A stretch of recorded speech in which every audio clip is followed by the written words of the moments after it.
de su guitarra, ¿no? Entonces se puso a bailar y cantar y había una tarima que sonaba muy fuerte sus bailados. Ay, no, yo estaba emocionada y siempre nos regalaba un dulce cuando terminábamos nuestra compra. Mm, Eso es, bueno, me gustaba muchísimo ir por todo eso. Eso es lo que anoté yo de mi primera experiencia que recuerdo.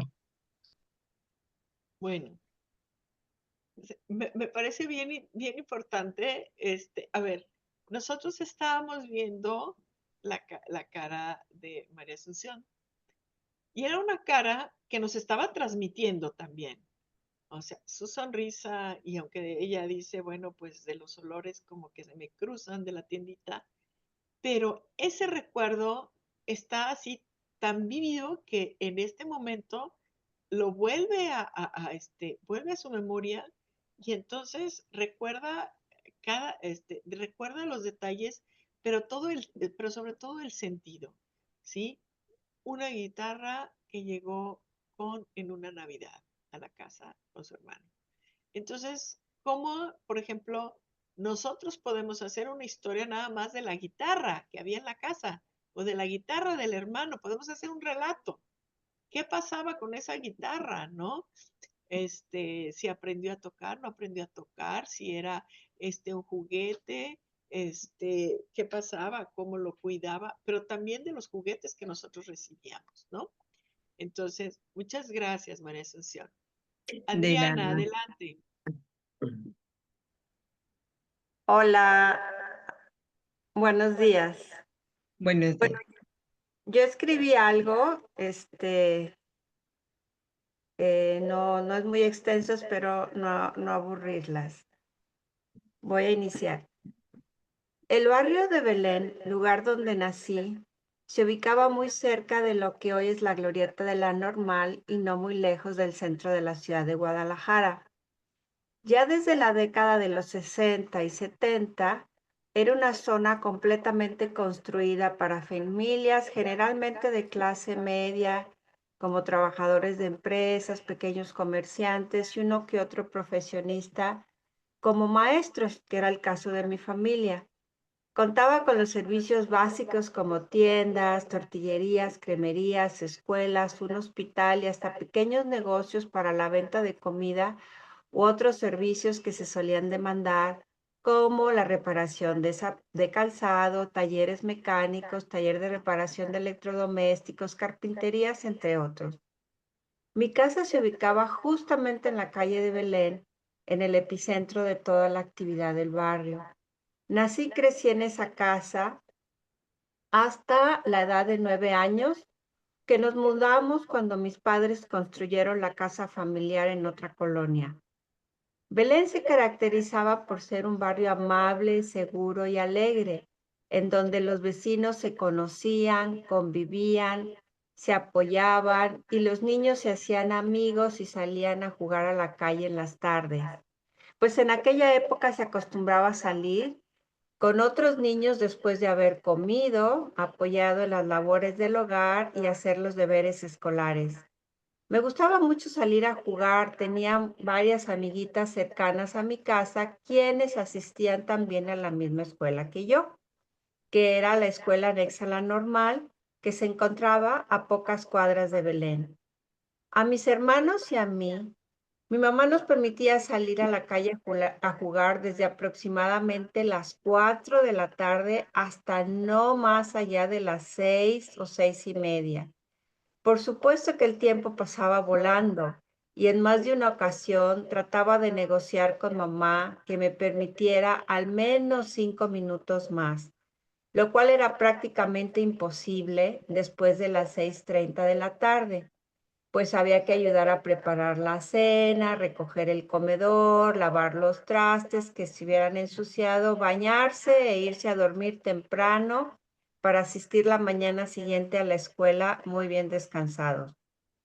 En Belén todo quedaba cerca, la tienda, la tortillería, perdón, la escuela, la panadería, así que generalmente éramos los mismos niños quienes nos encargábamos de hacer los mandados o las compras de lo cotidiano, tal como la leche, el pan, los combustibles para el boiler, el huevo, cualquier otro producto menor, ya que las compras mayores de alimentos las hacía mi mamá en el mercado Alcalde o en el mercado ambulante de la Normal que se ponía los domingos. A mí me tocaba ir a comprar las tortillas cada día. A mis hermanos varones les tocaba comprar la leña, los combustibles o cualquier otro producto que fuera pesado. Mi hermano compraba el pan y así cada uno de nosotros teníamos una actividad fija de compras y también de labores domésticas, pues en aquel tiempo era impensable contar con una empleada para las labores del hogar, ya que la familia era numerosa. No había parques cercanos, no obstante, la colonia que ahora se llama Colinas de la Normal, contigua a Belén, no estaba construida y el antiguo edificio de la FEC, ahora Museo de Astronomía, contaba con terrenos baldíos amplios en donde había una serie de desniveles y lomas. Entonces los niños nos subíamos corriendo hasta la cima de la loma y nos deslizábamos con lo que encontráramos como costales de arena, cartones y hasta hojas de plátano para poder bajar velozmente de aquellas lomas de tierra. Era de lo más divertido, aunque no estuvimos exentos de alguna que otra lesión, la cual era igualmente curada como reprimida por nuestra mamá o hermanas mayores con la típica, ya saben, pues ¿en dónde te metiste, niña? En mi primer año de primaria, mi hermana mayor me llevaba a la escuela de paso a su trabajo. Su primer carro fue un Valiant color tinto, en el cual me transportaba. No me agradaba mucho el ride, pues mi hermana en aquel tiempo tenía un carácter un poco difícil. Yo le tenía un poco de miedo. Después le cambiaron el horario, entonces empecé a caminar con mis 3 hermanos mayores, quienes acudían a la misma escuela que yo. Me agradaba mucho, pero la experiencia duró poco, pues mis hermanos se graduaron y se fueron a la secundaria en otro lugar, y entonces caminaba con compañeras de la escuela que vivían cerca de mi casa. Era una práctica común. Los niños podíamos caminar hacia y desde la escuela, lo cual es impensable en la actualidad. Belén fue una experiencia que disfruté mucho y la guardo en mis recuerdos. Por supuesto que hubo malas experiencias también, pocas diría yo, pero de ello hablaremos más adelante. Es todo, muchas gracias. Muy bien. Gracias, Adriana. Muy, Gracias. un relato que está muy bien construido y que el relato gira alrededor de la familia y alrededor de una familia en un barrio, pues, ¿no? Pero también algo que me parece en este relato de Adriana es a la hora que ella nos va relatando lo que era ese espacio, lo que era el espacio para ir a la escuela, en los mercados, inmediatamente, bueno, quienes en algún momento estuvimos ahí, bueno, a mí me tocó trabajar ahí cerca en lo que es el actual edificio del SEMS, ahí por el barrio del Santuario, y bueno, pues de Belén, cerca a una cuadra también, pues bueno, inmediatamente así como que brotan muchos recuerdos cuando ella menciona, por ejemplo, el barrio de Belén, como un lugar amable, seguro, y entonces, pues inmediatamente uno piensa en todas esas familias que siguen viviendo ahí en el barrio de Belén, sobre todo en la parte, digamos, poniente o también en la parte que llega casi casi hasta lo que es la, no sé si el barrio llega hasta la calzada, Adriana, porque ahí No, no, llega no, hasta, es que no es tan grande, parece grande, pero la verdad ni siquiera sé si se llama así, Barrio de Belén, porque lo busqué en Google a ver si tenía algún nombre específico y no encontré nada, y yo así lo nombré. Pero pues está pegado a la Normal y sus límites son esa, la Normal, Colinas de la Normal, y luego ya nos vamos más como para el santuario, pero no llega hasta la calzada, la verdad no tengo muy claro hasta dónde llega, cuál es su límite. El Sí, porque Retiro pudiera ser, ¿no? La El colonia Retiro, Retiro. sí, yo creo que sí, yo creo que es el Retiro. Sí, el retiro, llega. en donde ya son otro tipo, había otro tipo de actividades, ¿no? Sí. Así es, sí. Tenería, sí, había, sí, como trabajan mucho cueros ahí. Sí, pero por ejemplo, ahí lo que tú mencionas que me parece muy interesante, el cómo estaban las tiendas, estaban todos los oficios, Servicios, todos los servicios, sí. todo lo que había ahí. Y todo Entonces, estaba cerca, aparte, o sea, caminan 5 cuadras, 6 cuadras y está todo ahí cerca, ¿no? todo. Entonces, sí es importante, o sea, yo insisto mucho en estos, en deshebrar la memoria, porque desde ahí, por ejemplo, a ver, la historia o cómo recuerdan, por ejemplo, cuando tu ida a las tortillas todos los días, y bueno, yo me identifiqué porque igual me tocaba ir a las tortillas todos los días cuando era niña. Eso nos Entonces, tocaba a los chicos, creo. pues no, yo era la mayor y entonces Ah, así Ah, como que te toca, ¿no? Ir a las tortillas, entonces, pero de eso puede surgir hasta historias, por ejemplo, porque ahora va uno a la tienda y ahí te venden las tortillas, ¿no? Entonces, pero ¿qué era el, como centro social, la tortillería, el molino, pero también a lo largo del día, a lo largo del año? Porque bueno, yo ya no sé de molinos que trabajen, por ejemplo, el pinole, ¿no?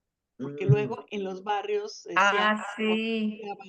anunciaban, tal día no hay molienda, porque va a haber, va a haber para pinole, ¿no? Por ejemplo, son cosas que han desaparecido. O, por ejemplo, el tema de las servilletas, ¿no?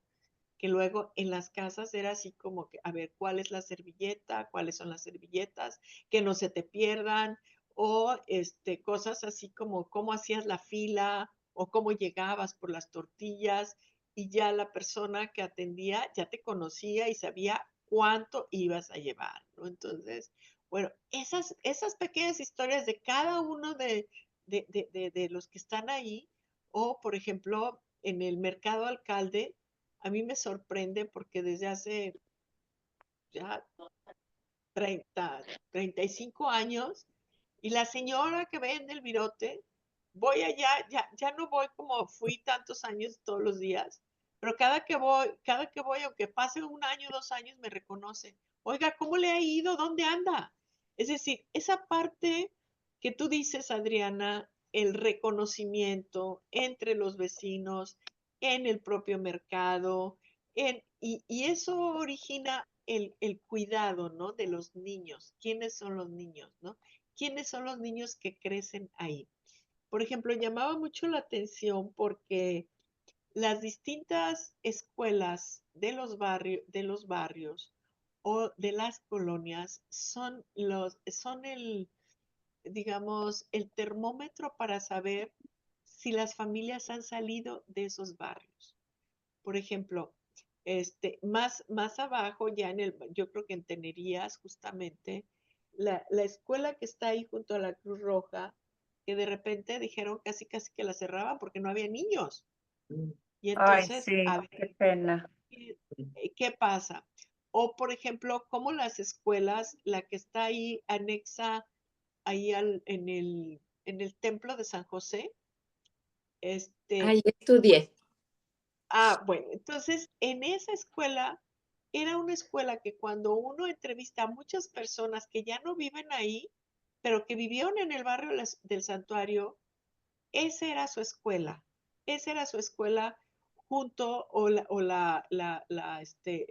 ¿cómo se llama la escuela? La normal de Urbana número 19. Ah, no. Urbana 19 y la que está también por ahí, no sé si el colegio Sartó, ¿cómo se llama? Uno que está por Avenida Alcalde. Entonces, pero bueno, Pero esa escuela en particular es así como que, y a lo largo del día son distintos los niños que asisten y los usos.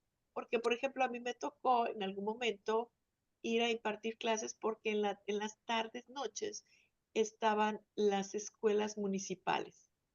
La escuela municipal, en donde luego acudían también las señoras del barrio y de otros barrios a aprender. Por ejemplo, a mí me sorprendía que, no, es que vengo porque estoy aprendiendo porque aquí voy a hacer el vestido de mi hija de 15 años. O lo que sea. Entonces, cómo a lo largo del día esos espacios son habitados. Lo que decía Adriana, por ejemplo, a mí se me permitía salir a la calle entre 4 y 6:30 de la tarde. Ok, pero entonces, a lo largo del día, ¿cómo se habitaba esa calle? Que en aquellos momentos no era peligro por el tráfico para los niños, ¿sí? Entonces, pero ¿quiénes los habitaban? ¿Qué sonidos se escuchaban? De si había vendedores ambulantes o no había vendedores ambulantes. O, por ejemplo, los olores o sonidos de más hacia el centro, no sé si ahí en el barrio, pero había, por ejemplo, un tipo de imprenta, ¿no? Por ejemplo, tipos de imprenta, entonces había la maquinita que se alcanzaba a escuchar, no sé, hay muchas cosas fíjense nada más de una historia como la que nos acaba de compartir Adriana, cómo nosotros también hacemos el juego el juego de los espejos. Lo que ellas nos están platicando nos permite a nosotros recordar, ¿sí? Así, no estamos recordando exactamente lo mismo, pero empiezan a surgir elementos que pueden ser significativos y que pueden ser ayudas a nuestra memoria para ir recordando, ¿sí? Entonces, a ver, ¿quién más nos quiere compartir? Maestra, sí. Yo le quiero comentar algo. Lo que pasa que A ver. empecé a hacer mi relato y yo dije, bueno, para comenzar a hablar de mi vida es importante mencionar primero la de mis padres. Me pareció interesante, pero me fui. Son 6 cartillas, es muy largo. Quiere que mejor me concentre como en mi niñez y para la próxima clase se lo leo porque claro. Está padre, pero es de mis papás. Sí, no. Cuéntanos la parte. Yo por eso les decía, a ver, elijan si quieren contar lo de su niñez o vamos contando lo del barrio, porque desde ahí se desprende, porque en muchas ocasiones en el mismo barrio podía vivir la tía, podía vivir la madrina, podía vivir esas redes o anclas sociales que nosotros también tenemos, ¿no? Adelante. Sí, le comento esto. Ok. Mi papá Alfredo venía de una sencilla familia de 11 hermanos.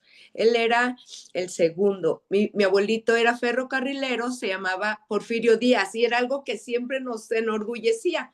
No, pues nada que ver con Porfirio Díaz. Mi abuelita María de Tepa, bonita y de hermoso corazón. Mi papá fue el segundo y por eso creo que solo fue a la primaria. Era alto y delgado y trabajaba en una carnicería del Mercado Corona, del antiguo, antes de que se lo remodelaran y creo que se quemó. Y mi mamá trabajaba en un expendio de leche, vendía leche y pan. Entonces lo que le llamó la atención de mi papá fue que era muy tragón. Él llegaba antes de las 6 de la mañana, se tomaba 1 litro de leche y 2 piezas de pan grandotas. Entonces a mi mamá eso le llamó la atención y sobre todo que era alto y blanco. Mi mamá decía que ella estaba chaparra y morena, entonces quería tener hijos bonitos. Mi mami siempre nos dijo que nos quiso desde antes de que naciéramos, porque sus novios siempre los buscaba guapos y blancos, altos. Mi mami fue huérfana. No hay muchas historias en la familia, pero al parecer su mamá murió a los pocos meses de nacida ella y su papá poquito después. Entonces la criaron sus abuelitos de bautizo y no tenía así familiares directos porque sus hermanos mayores se habían ido cuando quedaron huérfanos, se fueron, José y Francisco Otero. Entonces mi mami se crió sola. De repente iba a visitar a unas primas a quedarse a dormir y ellas eran 7 mujeres y varios hombres, tenían una panadería. Entonces nos platicaba que era de lo más hermoso de los recuerdos de su infancia, que a medianoche, como entre 4 y 5, se ponían de acuerdo entre las primas y luego vayan ustedes dos y se iban y se traían pan recién salido del horno, que cada quien hacía su lista. A ver, a mí tráeme no sé, un moñito, una concha, una panocha, etcétera. Dice, y el comérnoslos ahí en la cama, recién hecho, era una maravilla. Entonces, por eso mi mami quiso tener muchos hijos para crear una familia parecida a esa de sus primos. Entonces, a la hora mi mami tuvo novios buenos y todo, pero no los hacía a un lado cuando no eran altos, guapos y blancos. Entonces mi mami era la chinita del mercado Corona, no estaba fea, era morena, pero tenía el pelo largo, ondulado, chino, y pues se enamoraron, ahí mis papás. Entonces, básicamente, esa es la historia de mis papás. ¿Sí? Cuando fueron al registro civil, que ya se iban a casar, como mi mami se crió con sus padrinos de bautizo, antes no se le daba mucha importancia al acta de nacimiento. Entonces, según mi mamá, tenía 22 años de edad y cuando llegaron a casarse al registro civil, resulta que tenía 26 y mi papá 22. Entonces, mi mamá ya no se quería casar. ¿Cómo voy a ser más grande que tú, 4 años? Y mi papá le dice, ¿qué tiene? ¿Qué tiene? Pues ni modo. No. Entonces tuvo que convencerla para fin de casarse. Y pues ya, resulta que la mamá de mi papá era tan hermosa que en su luna de miel a México se la llevaron a ella porque nunca había salido de Guadalajara. Quería conocer México y se la llevaron, allá fueron de luna de miel a la Ciudad de México. Entonces, mi abuelita murió joven, entonces fueron como unos 8 años que tuvieron de relación, no era suegra, pero fueron muy, muy bonita la relación. Entonces, así empieza mi relato. Próximamente ya les hablaré de mí. Muchas gracias. Gracias. A ver, algo aquí, en Conchita, o Betty. Betty. Ok, porque aquí estaba, sí, Betty. A ver, algo bien interesante en lo que nos ha contado Betty es cómo nosotros somos depositarios de historias, ¿sí? Somos depositarios de historias que han sido transmitidas de generación en generación, porque Betty igual platica estas historias, pues, a sus hijos, a sus descendientes, a sus sobrinos o a la misma familia. Entonces nosotros somos depositarios de esas historias que luego, pues, no nos tocó vivir, pero nos explican quiénes somos en la actualidad, ¿no? Quiénes somos en la actualidad y esas historias tienen que ver con la historia de nuestros abuelos, con la historia de nuestros padres y que es parte de nuestra historia. No son vivencias exactamente personales, pero son vivencias que nosotros guardamos porque las escuchamos. Entonces, también eso es importante en la recuperación de las historias, el cómo nosotros somos capaces de inscribir, de recordar y de transmitir todas esas historias que nos fueron transmitidas de generación en generación y que luego va uno encontrando el clic, va uno encontrando esas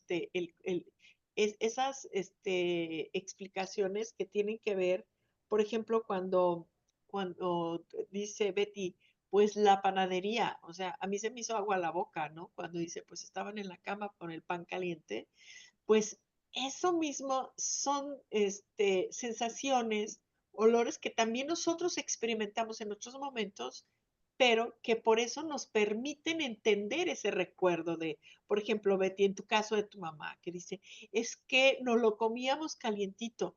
Inmediatamente esa experiencia de un pan caliente, pues nosotros lo tenemos a lo mejor, y entonces cómo esa experiencia, pues también se desdobla hacia otra experiencia nuestra, ¿no?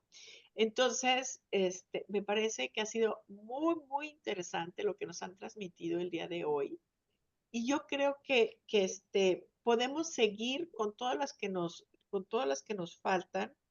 Yo lo que los invitaría es a lo siguiente. Yo les voy, es a que ya empezamos con esos hilos de la historia, con esa madeja de lo que es su historia. Entonces, que vamos a irnos, a ver, en tres horizontes. Un horizonte que es la familia, que es la casa, como dice Betty, la historia de nuestros padres, la historia de nuestra familia y que explica también o se une a lo que es el barrio, a lo que son los lugares donde vivimos, a cómo empezamos a formar nuestra propia identidad dentro de la familia. A lo mejor por el lugar que ocupamos, como decía Adriana, pues yo era la más chica, bueno, pero a lo mejor las más grandes nos tocaba. Y por eso yo hablo de que casi la mayoría de nosotros, pues todavía crecimos con familias numerosas.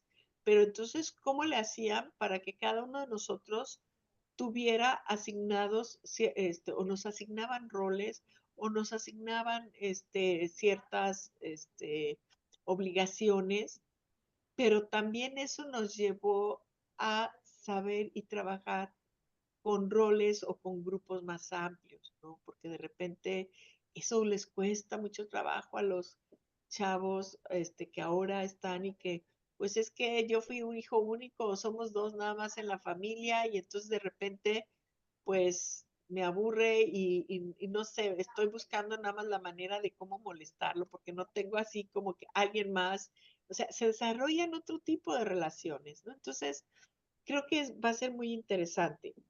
Ahora, yo creo que nada más como, muy rápido, porque ya me están acá tocando, pero como, ¿qué es lo que puedo yo también? Y se los voy a subir aquí en el WhatsApp, hoy por la tarde, cómo también estos textos se enriquecen en el sentido de que ustedes están buscando, los relatos no es una suma de información. Los relatos tienen todo una construcción, un orden lógico en cómo uno lo va construyendo, ¿no? Porque tienen una intención de contar las cosas. Entonces, como que hay que identificar muy claramente qué es lo que quiero contar, aunque esa historia arranque con algo y termina con otra cosa que a lo mejor nosotros no imaginamos. Nada más, que ese acto de comunicación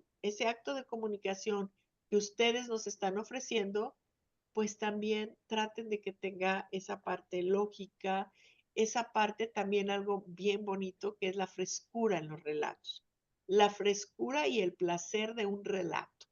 A ver, así como nosotros platicamos también cuando estamos con amigos, bueno, pues también entre más fresco un relato, es un relato mucho más atractivo y la frescura es cuando uno lo puede llenar de detalles. Y entonces sí insisto mucho en esto, que no sea un relato así cronológico nada más.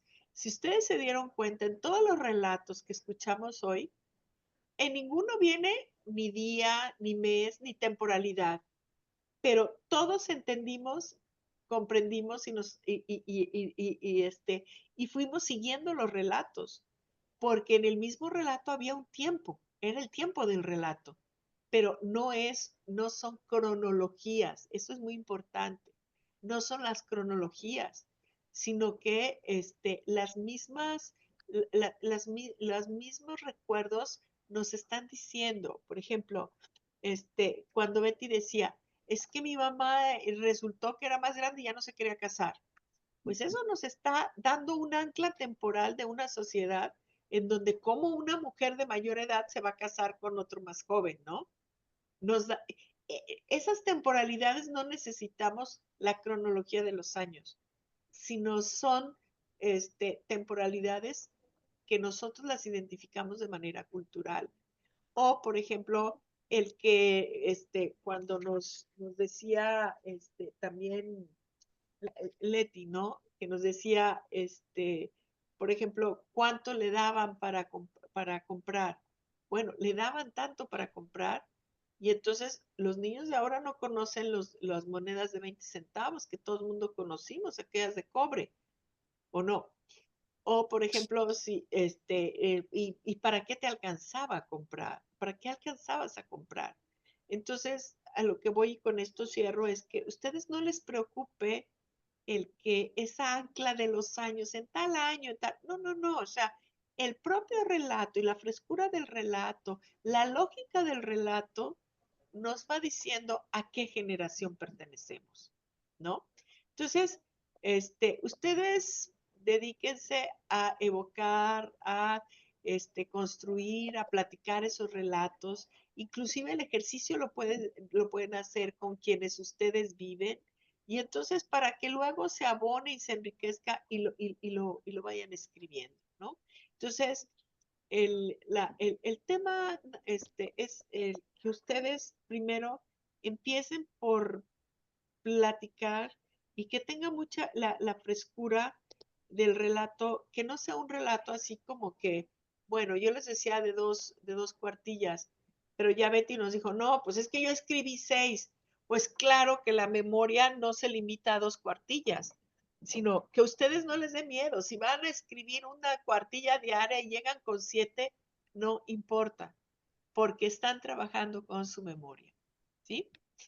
Bueno, yo pues ahorita les voy a subir esta parte de una cuestión también en esta parte de cuando estén escribiendo, como un consejo, así, no se los voy a dar, no les voy a ir dando reglas, pero sí les voy a ir dando así como consejos. Así como les pido la parte de que tenga un orden lógico y que su relato sea fresco, pues también que vayan explicando o amplíen las explicaciones de aquello que luego que queda implícito. Cuando ustedes leen su relato, pues hay muchas cosas que quedan implícitas, ¿sí? Por ejemplo, no sé, ya Betty sí aclaró, decía, el antiguo mercado Corona, ok, sí, el antiguo mercado, eso marca un antes y un después, y las generaciones. Es igual que el parque rojo, yo así me mueve en el tapete, ¿no? Que el parque rojo, no, pues es el parque de la revolución y las nuevas generaciones ya lo nombran así.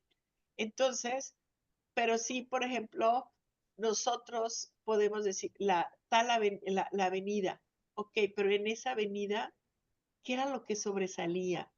O, por ejemplo, no sé, Adriana, si se puede uno detener a esa calle en la que tú vivías o alguno de los negocios y ofrecer un poco más de explicaciones un poquito más amplias. O fuiste tú misma, Adriana, cuando hablabas del mercado que está en los domingos de alcalde, ¿no? Y hasta la fecha continúa, ¿no? Entonces, a ver, ¿cómo diferenciar el mercado alcalde del mercado de los domingos? O sea, como que para que no queden en tu escrito los implícitos, sino que ahí hay que decir, bueno, ¿cuál es la naturaleza de un mercado y de otro? Nada más. Y bueno, pues yo con eso me quedaría el día de hoy y pues les subo estas recomendaciones y nos encontraríamos entonces dentro de 8 días. ¿Sí? ¿Les parece? Sí, Sí. maestra, gracias. Bueno, pues muchísimas gracias, que tengan un excelente fin de semana y Pues bueno, ¿quién gusta ir hasta a Melaque a trabajar, eh? No crean que no crean que a surfear ahí, no. Es nada más, vamos a trabajar allá con los biólogos marinos ahorita, a las Cuida- 12. Muy bien. Buen viaje, Interesante. maestra. Muy bien, muchísimas Qué gracias. bien. Nos vemos. Gracias. Gracias. Gracias. Nos vemos. Buen Buen día. Bonito viaje. viernes. Buen Igualmente. viaje. Adiós.